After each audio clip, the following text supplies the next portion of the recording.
Okay. Anyway, sorry. But when we talk about a lot of the things that we're going to be doing in corrections, though, it's parallel to what we'd see, honestly, in the public sector. Okay. So first off, we need to talk about what skills that our students need. A lot of your students, especially just starting out, are going to be looking at levels 1 and 2 on our PLDs, our performance level descriptors. Okay. And by the way, everybody's going to get a copy of this. So a copy of this will be posted.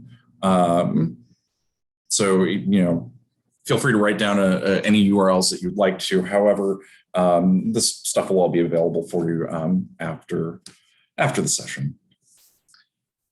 CRA.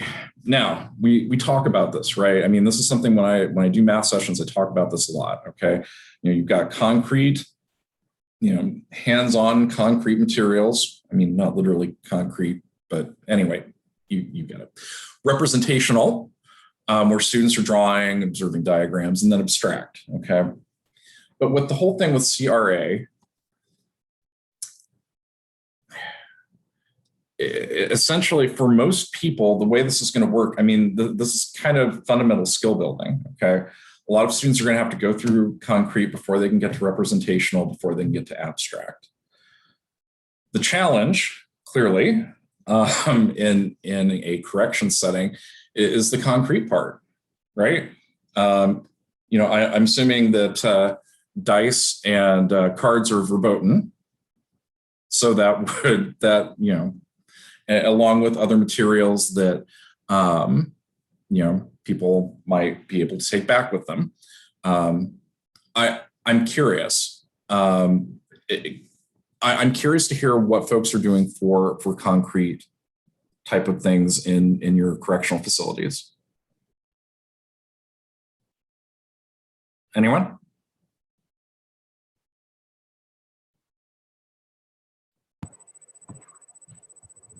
We have PI shops. Okay. Pheasantland Industries, they make a myriad of products, right, for private sector. Yep. So I have had some of the shops use their scrap materials to create concrete, especially 2- and 3-dimensional geometric shapes for surface area, volume, etc. Just to have something in their hands, Yeah. To make better sense of That's that kind of connection.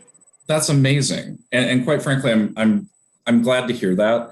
I know in some correctional settings, I mean, nothing's allowed, but to have any sort of manipulatives are just amazing. Have you guys been able to get anything like fraction tiles or algebra tiles or anything like that? They have the ability to machine that stuff. So wow. we can, because if they have time, they have the scraps, and especially if they know that it's for other inmates helping themselves, the people that do it find a great sense of satisfaction. That's awesome. From that work as well.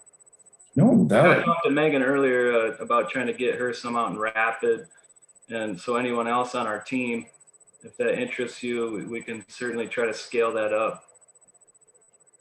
Well, I mean, yes. So short answer for me personally, yeah, I think that's great if you guys can get that spread out for the rest of corrections, because honestly, when we're talking about folks who are really just starting off with math, the manipulatives are just so critical. I still remember when I was doing this early on, and somebody say, "Wow, it's like I'm holding math." And this is great to hear. I mean, honestly, this is I'll be really blunt. This is one of the biggest challenges I see in the corrections arena, particularly when it comes to math. So that's fantastic. Put this back over here. Okay. Now, this is something you can get from our website. and print out for your own use, and then figure out how you want to use it with your students. There are a handful of questions on the math test that students can't use a calculator. A lot of them, it's stuff like ordering fractions and decimals, including on a number line, applying number properties, least common multiples, stuff like that. Things that, quite frankly, you couldn't really do with a calculator anyway. But it's just making sure that people understand, how these parts of math work.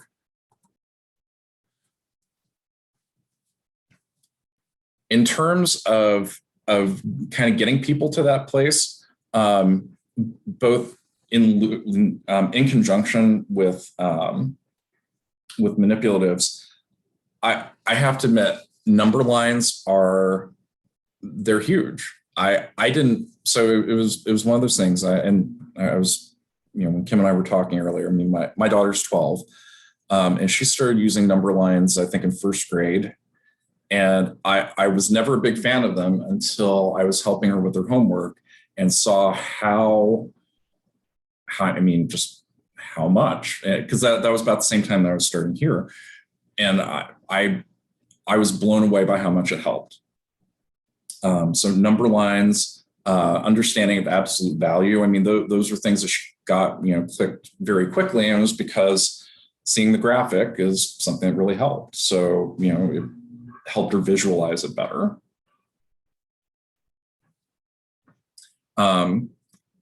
Making sure that students understand operations on rational numbers. Okay. This sort of thing, I mean, honestly, this is a sort of, if I'm remembering, Kim, you can keep me honest here. If I'm remembering my ABE levels correctly, this would be like basically what, junior high level or high grade school? No. I mean, if you don't know, that's fine. But I'm like, junior high? Does anybody even have that? Sorry, I got stuck there. I know my fourth grader is multiplying, dividing decimals. So okay, well, and I was just thinking of the ABE levels, like basic, yeah. Anyway, so. Okay. Anyway, regardless, I mean, this is some of the ground level stuff though for folks, right? Being able to multiply and divide with decimals, being able to compute with fractions and mixed numbers and negative numbers, order of operations, which we'll hit here in a little bit too. Fraction tiles are the person who put this together is not a fan of the pizza model for fractions. And by the way, I know it works for some people. As I said during my last session, there are a lot of right ways to go about this. So really whatever works. But fraction tiles, this is one of those things where, again, it kind of goes back to the whole thing. I'm holding math. And, even if folks aren't able to necessarily, even if you don't have fraction tiles, having people write something like this or make something like this is something that's useful. Oh, fraction overlays. Oh, that's right. Hey, Sarah, would you mind talking about that a little bit more? I completely forgot about those.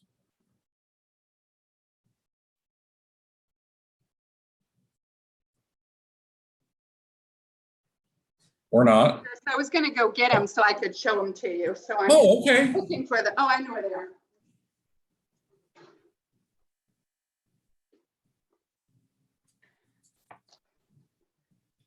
Okay. We got the whole Matthew C program. And so these are the fraction overlays that come with them.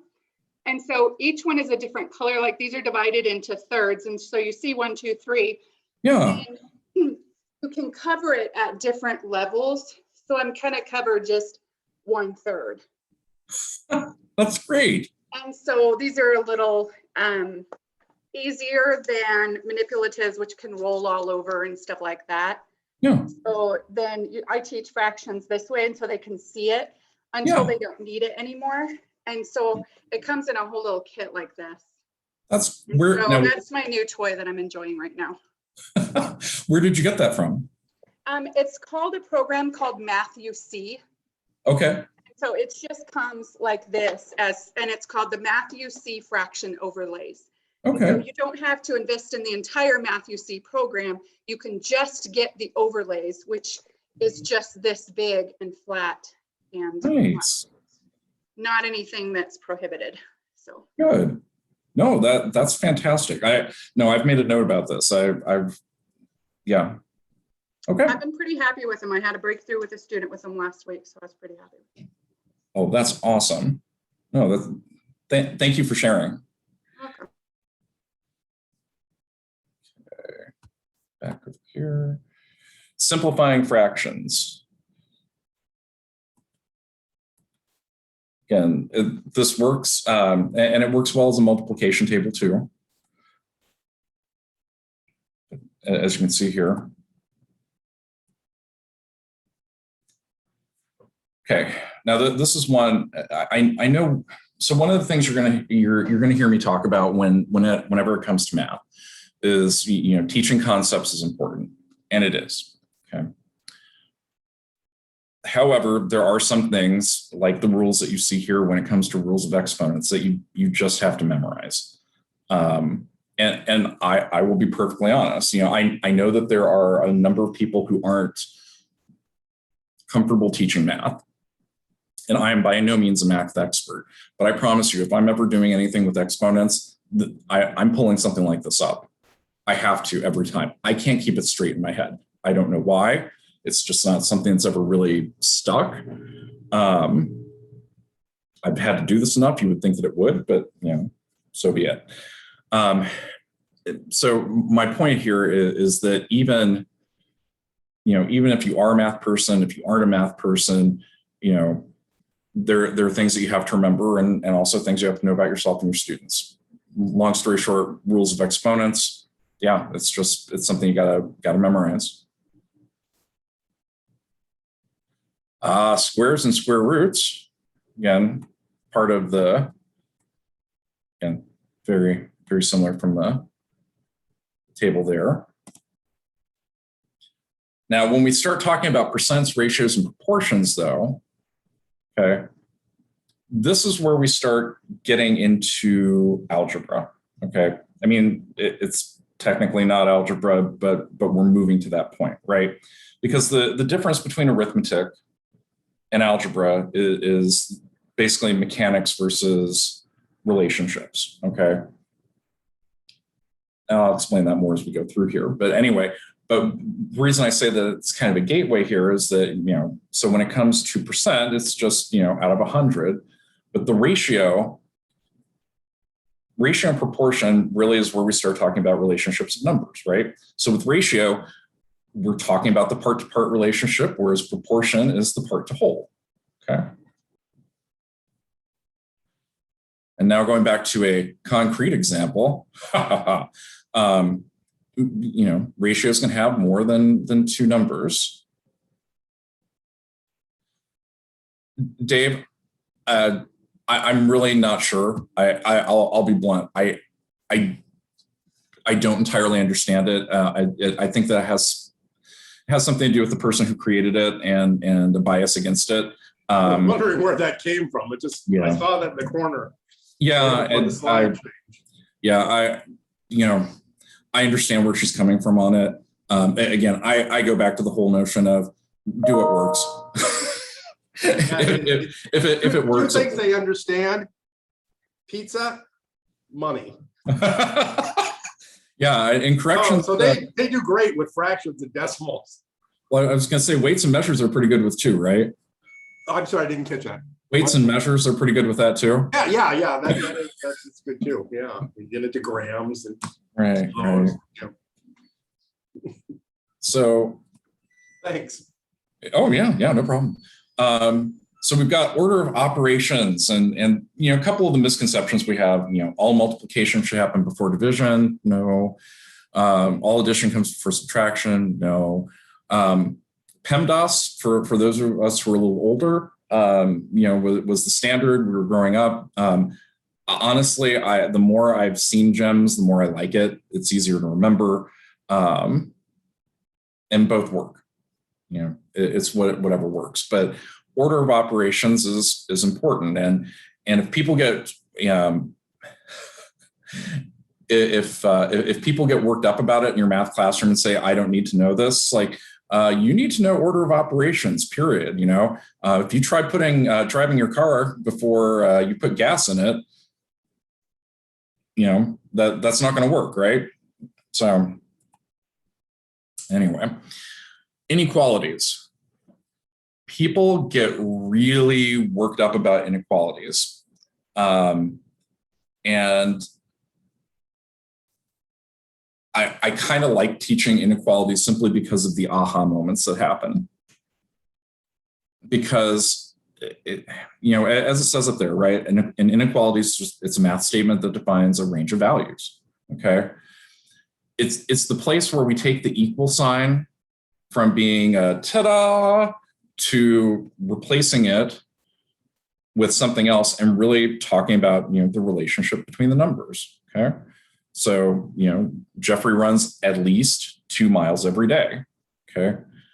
Requires good reading too, right? Because at least 2 miles. So 2 miles is more, or 2 miles is our starting point, okay? And again, it could go into infinity. I mean, he runs at least 2 miles, and maybe he runs 1,000. I don't think you could. Anyway, but the challenge that we have is, in addition to the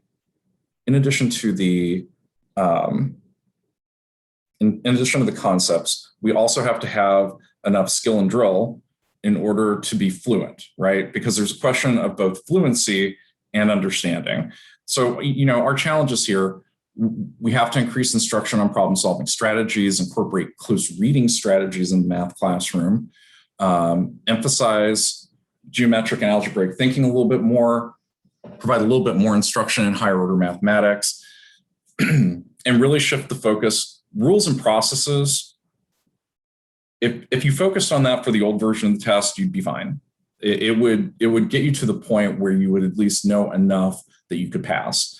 And that's just not the case anymore, okay? I mean, knowing rules, but here's the other thing to keep in mind, right? We say that, it's not end all be all, which is true, but it's still needed, okay? It's kind of like that whole thing with the exponents. The rules and processes there are important, but we just have to take it that one step further. So going back to where this can be more something that can be helpful for you in the classroom. I realize that most of you are back to, if not all, I'm sorry, are back to face-to-face. But these are some things that personally I think are a huge help. This is from mathdrills.com, math-drills.com.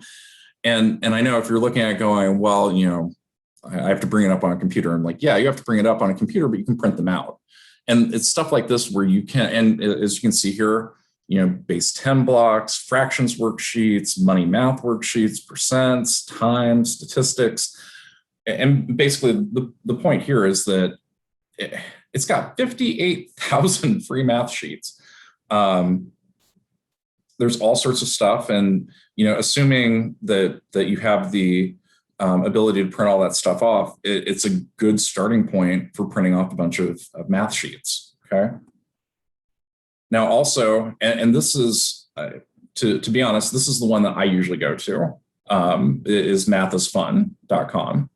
But they've got tons and tons. And here's the other thing, which I don't think we talk about enough. You can select the language that you print them off into. So if you've got somebody who isn't necessarily fluent in English yet, regardless of what they're using, you can still get them some work on math, okay? And there's a ton of different things here. But again, it's this whole idea that,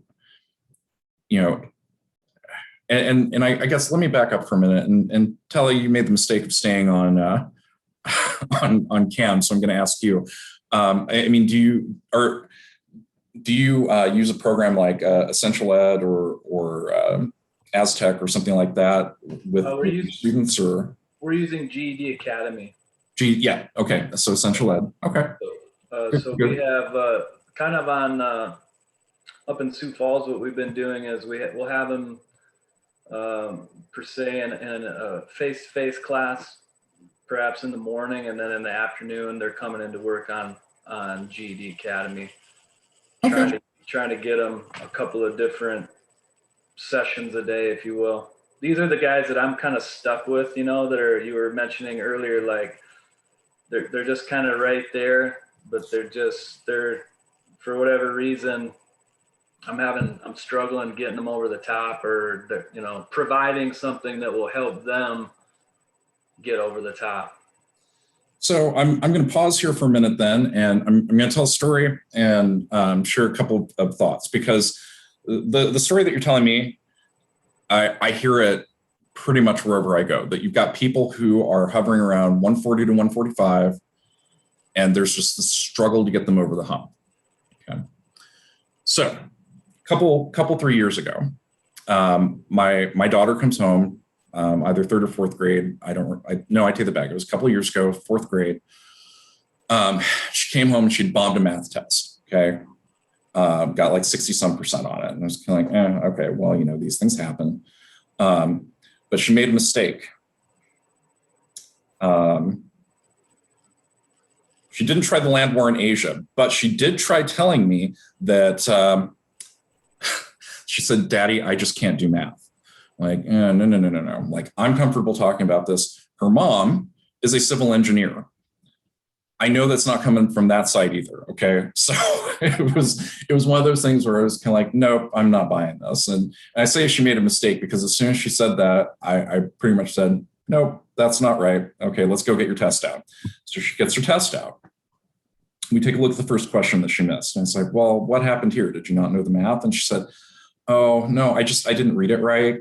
And I was like, oh, okay. Well, what about this one? I didn't read it right.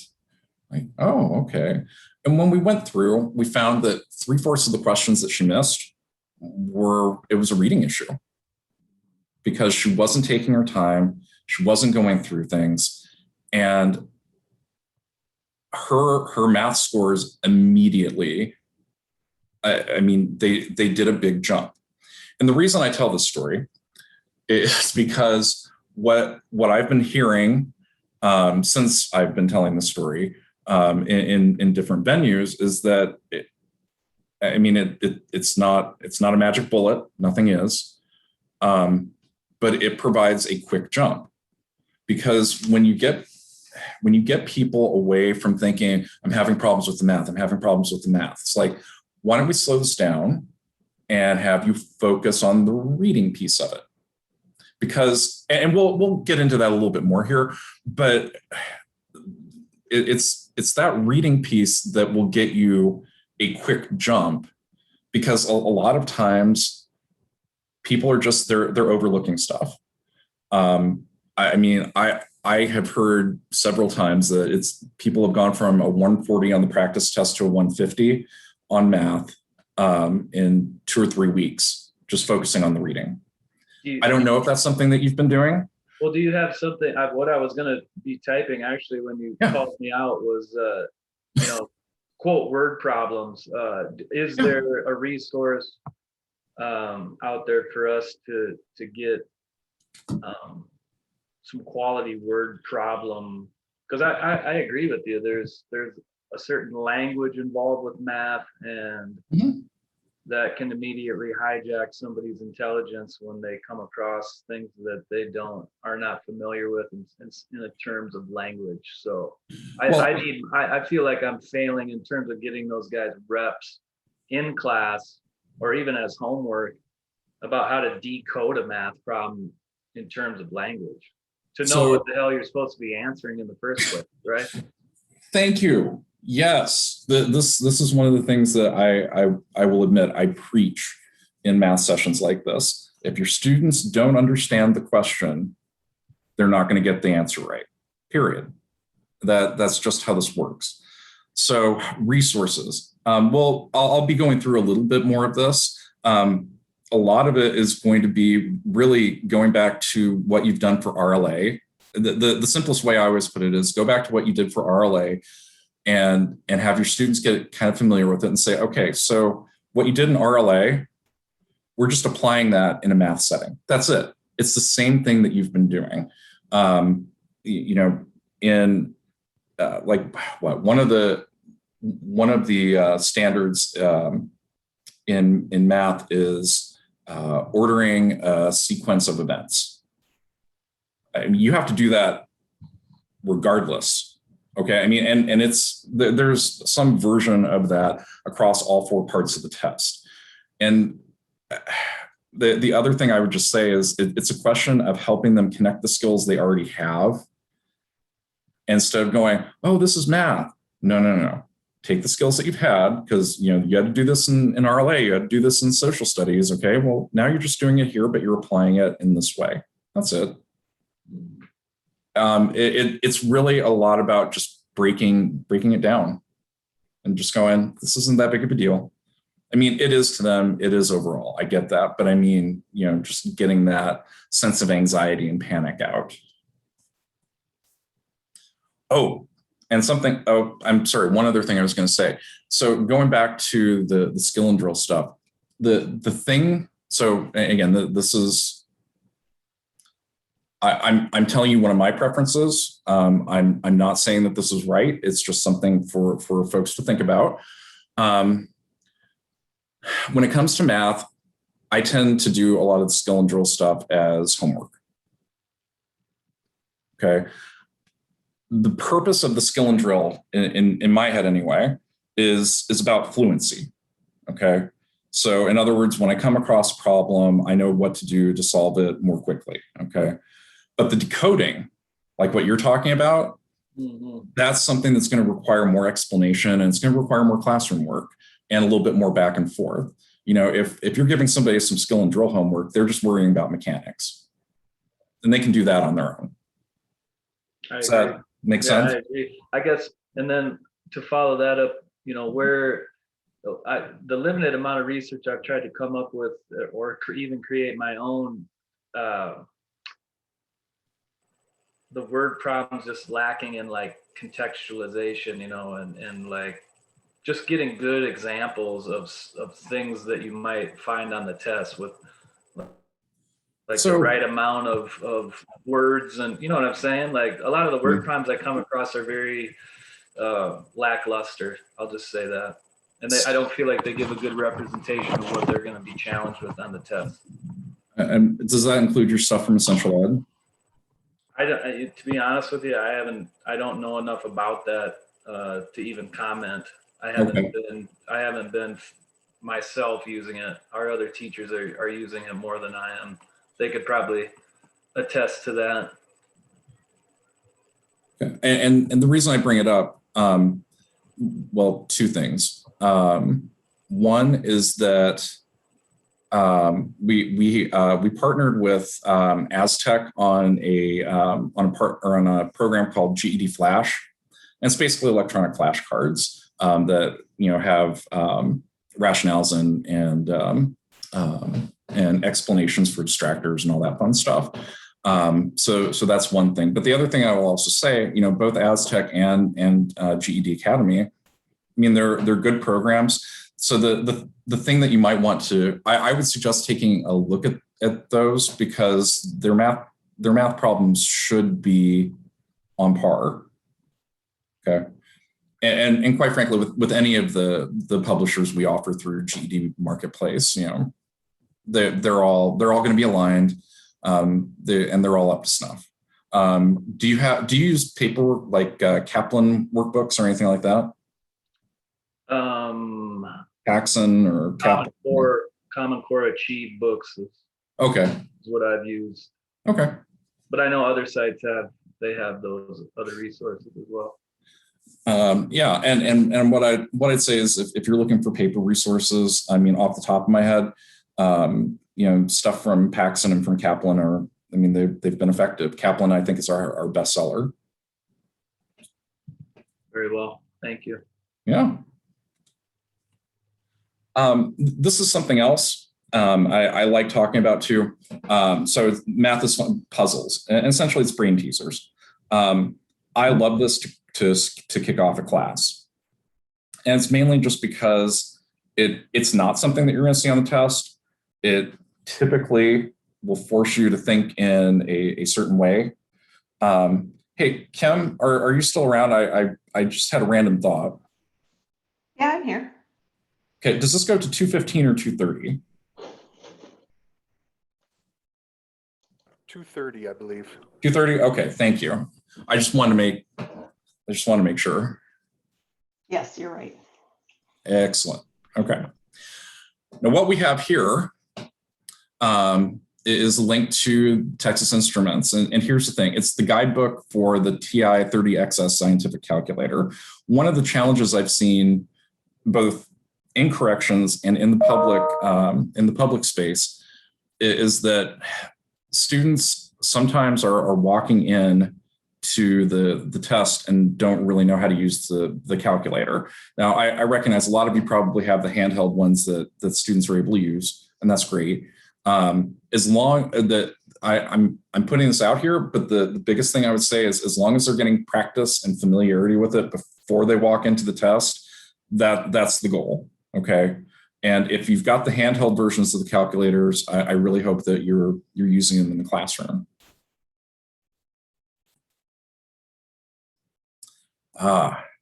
So reading and reasoning in mathematics. So kind of going back to what I was saying, that to me, the first read, the reading for understanding, again, it's the most critical piece, period. Because if you don't understand what the problem is that you're trying to solve, it's going to be difficult for you to get it right. You might guess, and you might get there for the wrong reason, but it's not likely. Okay. So when we're going through this, the first one, read for understanding, critical, most important. After that, it's really second read, you're going through and just saying, how am I going to solve this? There are a lot of different ways to do it. We'll talk about that. And then the third read, it's actually just going through and executing, right? So I know what it is. I know how, what, then how, and then doing it. So when we go through the first read for understanding, one of the important things here is, knowing what you know and what you don't know, right? So now, and again, in a test center situation, students aren't going to be able to actually read the problem aloud. This is just for, as they're working through stuff. But, what vocabulary do I not know? What's the context, right? Is there a picture that can help you visualize the problem? And I'll dig into that more in a couple of minutes. But anytime that your students can draw or do something like that, make tables or what have you, it's going to be a huge help to them. I can tell you early on in my tutoring, I would have people come up to me and they go, Mr. Ross, how do I solve this? And I would show them how to do it. And before long, I got really good at math, but them not so much. And what I really learned is that it's important for them to have a problem-solving process, okay? So again, it's all important, right? They have to understand what it is. That's going to be largely reading skills, right? I mean, there's some math involved, but it's a lot of their reading skills, okay? After that, it's figuring out a problem-solving process. And whether it's with my daughter or whether it's tutoring folks for the GED, I cannot tell you how many times my daughter has gotten upset with me when she brings me a problem and she says, I don't know how to do this. And I look down at the paper and it's blank. I'm like, well, you got to try something. Until you try something, I'm not going to be working with you on this. Walks off. And then she'll come back 5 minutes later and and usually she's tried, and at that point she's tried something, and then we talk about it. But the point here is that even if you don't know or if you, and this is something you get through to your students too, right? So they may not know how to necessarily solve a problem right out of the gate, and that's okay. But that's why we have these different problem-solving processes, okay? So using logical reasoning, looking for patterns, making use of a chart or a table, drawing a picture or a diagram. This is all important stuff because it's different ways to kind of jog your mind into, okay, is this a way that I can do this? Is this a way that I can do this? They've got to be able to start somewhere, okay? I mean, it's kind of like when I was in grad school and I would have a 20-page paper to write and I would just be staring at a blank page for hours.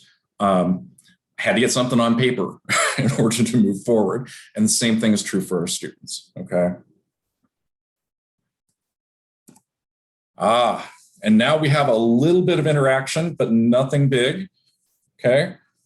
We're gonna try one of these. The strategy on this is guess and check. I'm gonna give you about 2 minutes, but go ahead, copy the figure below or just look at it and, however you wanna do this. But just place the digits 1, 2, 3, 4, and 5 in the circles so that the sums across and down are the same. Like I said, 2 minutes, we're not going to take very long with this.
All right, so in taking a look at this,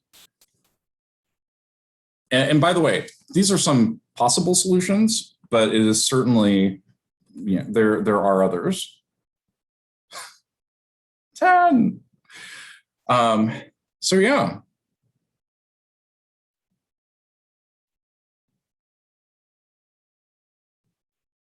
So yeah, the first one is it's 9 and 9. Second one's 8 and 8. Last one's 10 and 10. But yeah, this one is, most people tend to go guess and check.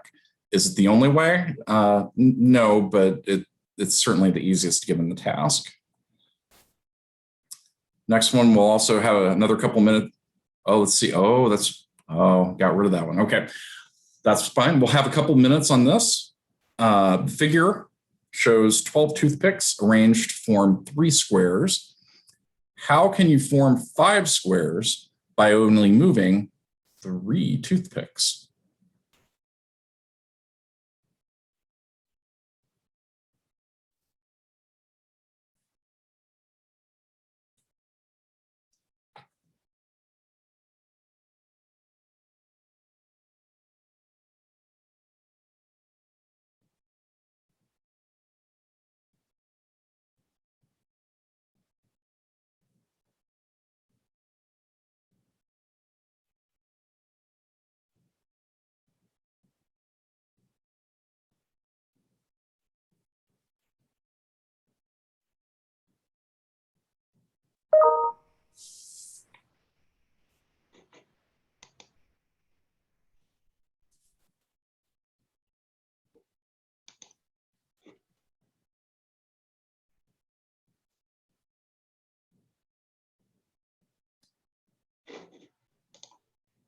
All right.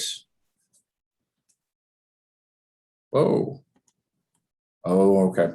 I apologize. Hold on one moment.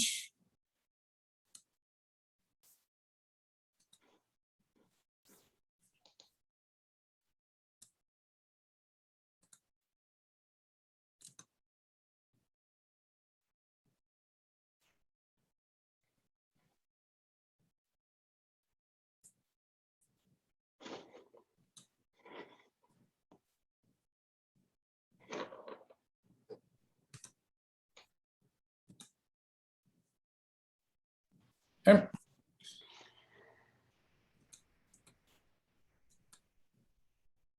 All right. There you go. Did anybody else come up with something different that worked? Now, my husband and my boys who work with blueprint reading and manufacturing could have got this in 30 seconds and be laughing at me. And I'm still like, I don't know which one you moved. Well, and to me, the thing that I really like about this is that it shows the importance of close reading. Okay, because one of the squares is formed by the outer boundary of the arrangement, because there's no requirement that each of the 5 squares have to be congruent. It just says 5 squares.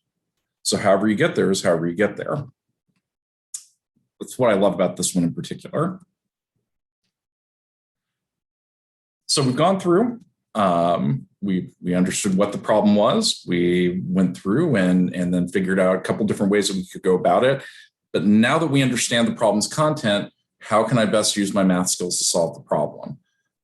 And it's basically at that point, it's making sure that you've gone through and done it correctly, making sure that you've asked the right question. And I can promise you, as a student, this one got me hung up a lot. How should the answer to the question be expressed? Square feet, total inches, especially when you start dealing with volume and diameter and all that fun stuff. There's a lot there. Now, going back to the whole thing with using RLA skills,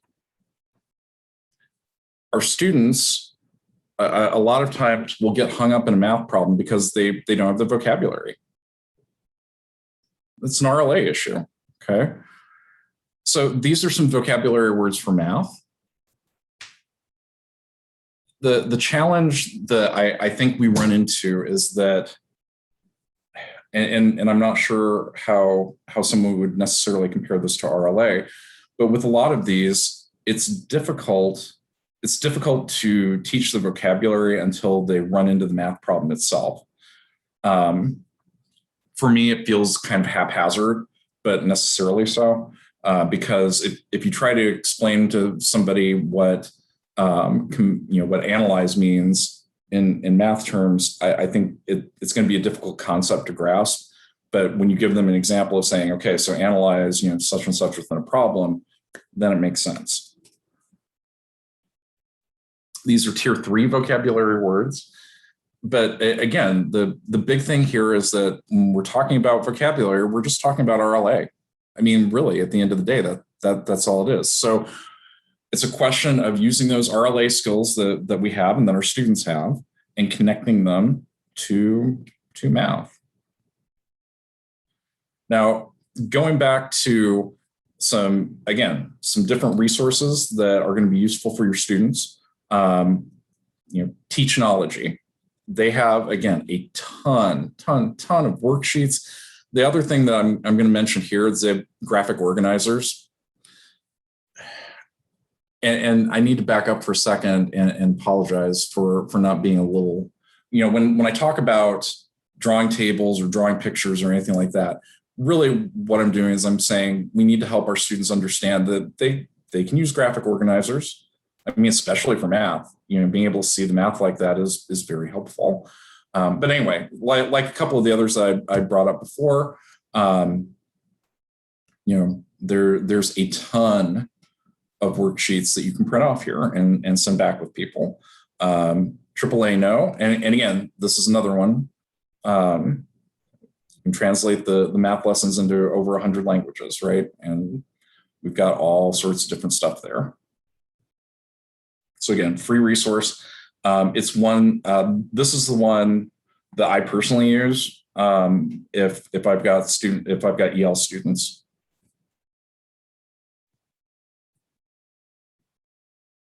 Yeah.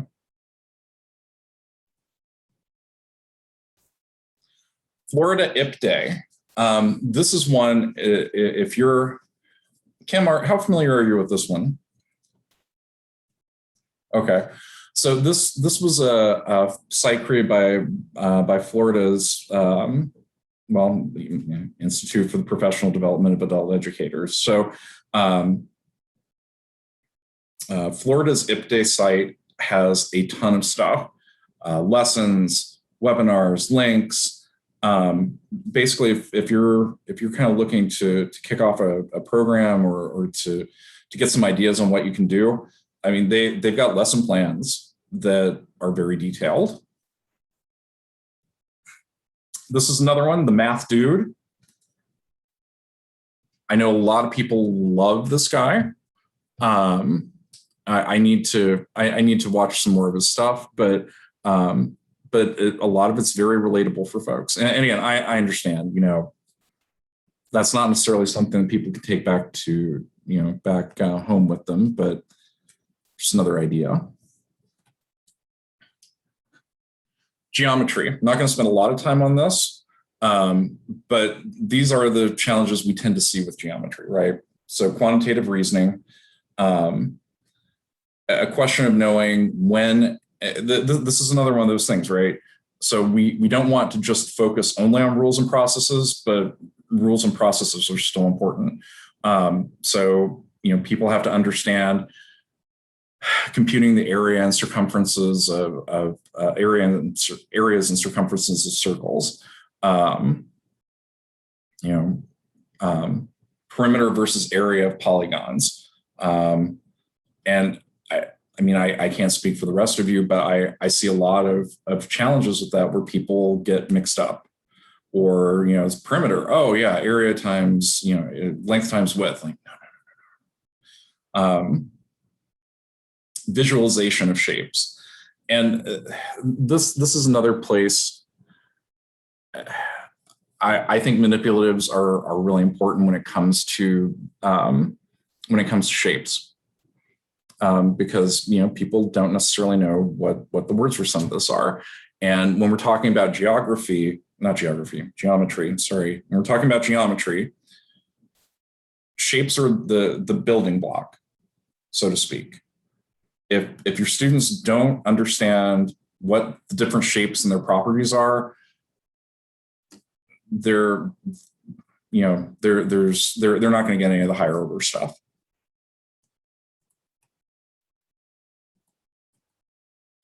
Algebraic reasoning. So these are the basics of number knowledge that are critical, right? Understanding equality, recognizing what the operations are using a wide range of numbers, understanding the important properties of numbers, and describing patterns and functions. Again, this is kind of the baseline stuff, okay? Puzzles are good. Now, there's stuff that you can, that your students can do from, this one's Math Playground. And I think they're printable as well.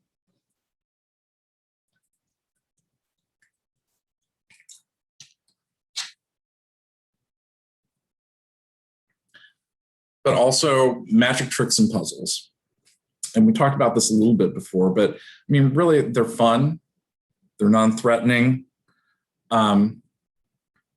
It's one of those, oh, aha, I understand now. Or, the biggest thing is there's no pressure, right? Your students know that they're not going to see anything like this on the test, but it gets their brains moving. And it's why I love having this as a class opener. Oh, hey, speaking of which, one of my friends got married over the weekend. I was really happy.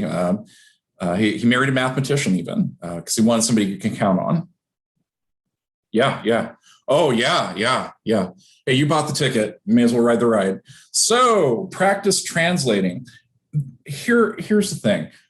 A lot of what our students do, they get weirded out by math, but it's really a question of translating what they already know how to do. And they don't realize it. Okay.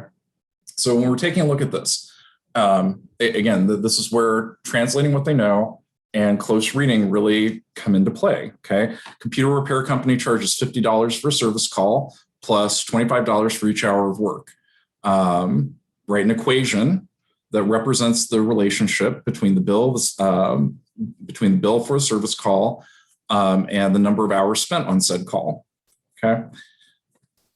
Again, when your students go, real world, like, yeah, this is real world. When they get out, there's going to be stuff like this. And it may not be for, computer repair, but it's going to be for something similar. So, step one, some questions include a situation where there's more than one cost. One of them's fixed, one of them's a variable. Okay. One of them, is variable. So first identify the sum of the fixed and variable costs so that B equals the total. Then we identify, so if we're doing this, we know the fixed cost is 50, the variable cost is 25H, and Bob's your uncle, and there's your equation. Now, this draws it out really neatly. Your students are not going to necessarily take that straight line to it, and that's okay. And there's more than one way to do this, all right? But this is a straightforward way of handling it, and this is a good modeling moment for your students. Polynomials, yeah. It is so much easier doing it when they are stacked as opposed to next to each other, because then you start like, oh, well, this and this and that. Oh, yeah. But when you put it down here like this, it becomes a lot easier. Math translation guide. This is something that, honestly, if you can, I would print it off and send it back with your students, simply because it's going to be good for them to have. And it's something that they can look at as they're taking a look at their workbook, worksheet stuff. Again, this is the reason why I say skill and drill, that's homework. As far as I'm concerned, it's essentially homework because you're talking about mechanics. Math antics, free math instructional videos.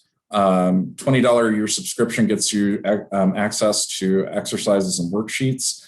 A number of our providers use this, so it's something. It's mathantics.com, and again, you'll have this one after I send stuff to Kim to post. But it's something. Again, it's stuff to check out. Now, the Annenberg Learner. This is something that, admittedly, I had never gone to until last week. And it's phenomenal. I mean, if you're looking to put together some lessons, this is fantastic.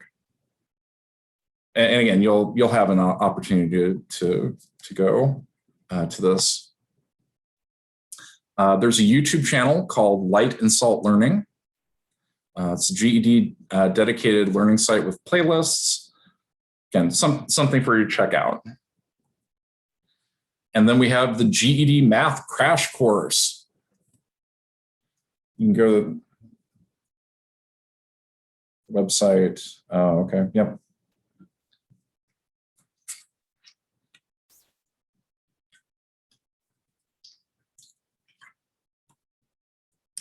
Finally, there's utilizing the GED Ready school report. So here's the thing here. If you have students, I'm willing to bet that a lot of you have had students who've scored, say, 135 or 140, and the school report comes back and says they need to work on everything. The reason for that is because they need to work on everything. I mean, if you're scoring between 135 and 140, yes, technically I realize too close to call. But if you're struggling at the point where you're only hitting like 135, 140, it means that you need work pretty much on everything. And that's really the long and short of it. It's not really until you get to the 140s where it becomes more prescriptive. Ken, would you agree with that or no? It just seems like you're in Neverland, anything below 140. I mean, it's like, there's more to fix than an easy answer. You're like saying too close to call. 134 is not too close to call. You're not going to make it. I mean, it's a fluke if somebody did. No, I understand. And that's why, you know, I do say that, you know, with our research, you know, between 135 and 140, yes, that is technically too close to call. I would not advise a student who scored that to take the operational test. They need more work, you know, that's it. But anyway, and so I want to talk about it. The score report is important. Okay, it is. But I also wanted to emphasize that if students, you know, typically, you know, if they're scoring below 140, below 135, it means they've got to work on everything. And I shouldn't say, I mean, that's a little too broad, I guess, but it's going to come back with a lot of stuff to work on. So the reason that it's not more prescriptive is just because there's a lot of stuff that needs to be worked on.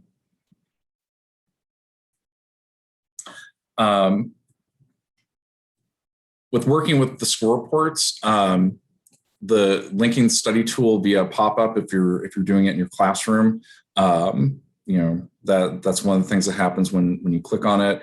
We've got Aztec as an example, but clearly we also have GED Academy right here. So, and we've got a new format for the skills list. Okay.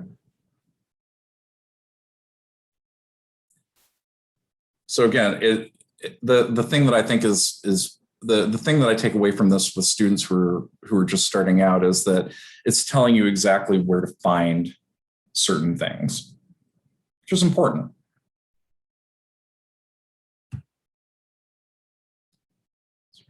We've got a notes section added to the printed report. So if there's some additional stuff to put there. And finally, one of the other things, when you go to, if you go to GED.com, when you go to GED.com, when you click on educators and admins, at the bottom of every page, there is a place where you can sign up for the in-session newsletter. I highly recommend it. One of the things that I've been so happy about is that pretty much what you get is the in-session newsletter when you give them your email. That's it. You might get one or two occasional other things, but realistically, you're getting the newsletter. We don't spam you with a bunch of stuff.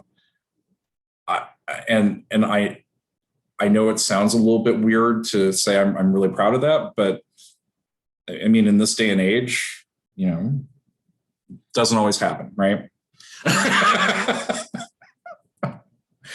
And yeah, GED.com, it's the home for all things GED. So if there's anything that you need, any questions, anything like that, you know, that's the place to go. With resources, back here. Again, you know, I realize a lot of you guys use GED Academy, and that's good. GED Flash, again, it's a good program with Aztec, but also we've got iPathways. We've got New Readers Press. There is a version, so GED Live is basically it's a set of master courses or set of courses taught by master teachers from Kaplan. So it's good. The thing that I will advise, there is a version for corrections, but yeah. It's a little different than the public version. But yeah, everything old is new again. So, if you haven't been out there to see Tuesdays for Teachers, highly recommend it. We've got a bunch of webinars out there along with materials. But the other big thing here too, think small and call on us, okay? I am happy to do webinars anytime. Well, I mean, not anytime. Like if you want me to do it at like 2 a.m, I'm not going to do that, but within reason. But if, I frequently have calls with folks in other states. I'm happy to do, PD training.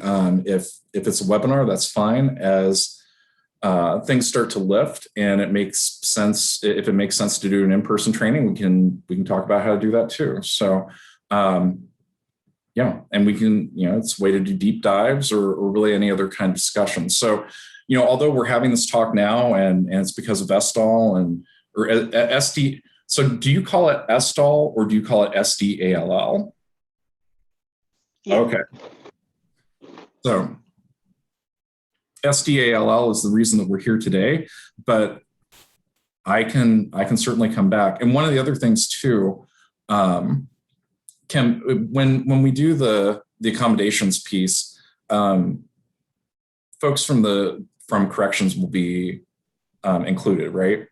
Oh yeah, we have a master list that everybody. Okay.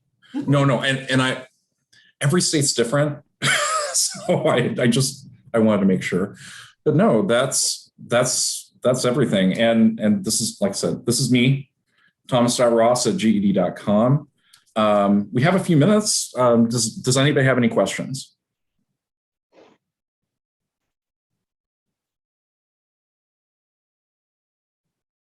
All right, going once, going twice. That's okay. Well, you got a few extra minutes back. Oh, so problem, Kim? Do you have a question?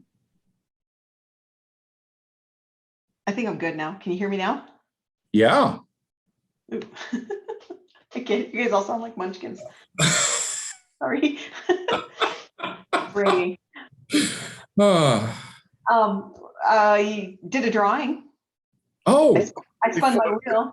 Kim, to build anticipation, let me just interject a moment and remind Thomas and the group at large, in the future, if we schedule or slate any GED related offerings, whenever viable, we will always not only include DOC, but all of our partners as well, tribal colleges and adult ed sites, Job Corps, the federal prison system, and all of those ancillary partners. Anyway, Kim.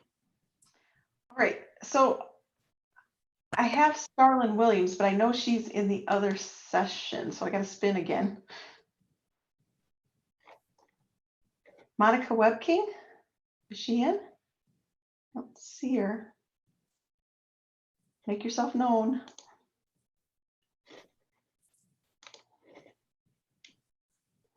Jesus, could take. Janet Ellis. I seen her. Yes, Janet's here, right? Hello. Yay! Okay, watch your email. Okay. Okay. All right. Any other questions for Thomas in the next minute or two? Otherwise, I'd like to thank you, Thomas, for your time. Thank you. I appreciate this. This is always great to be able to see you all, whether it's virtual or in person. And I appreciate you taking some time to listen to me today. So if there's anything that you need, please reach out to me. Likewise, if there are any issues or questions or anything like that, feel free to reach out to me. I'm here to help. Thank you, sir. Thank you. Good one. I think we got about a 15-minute break, John, correct? And then we go back to, for those of you who are staying on the rest of the afternoon, we have 2:45 session with Andrea Eckelberger. It's an English language session for those who are coming back. You will have another link, so you have a good day. And the award ceremony after that, 4:15. Yeah. All right. Thank you.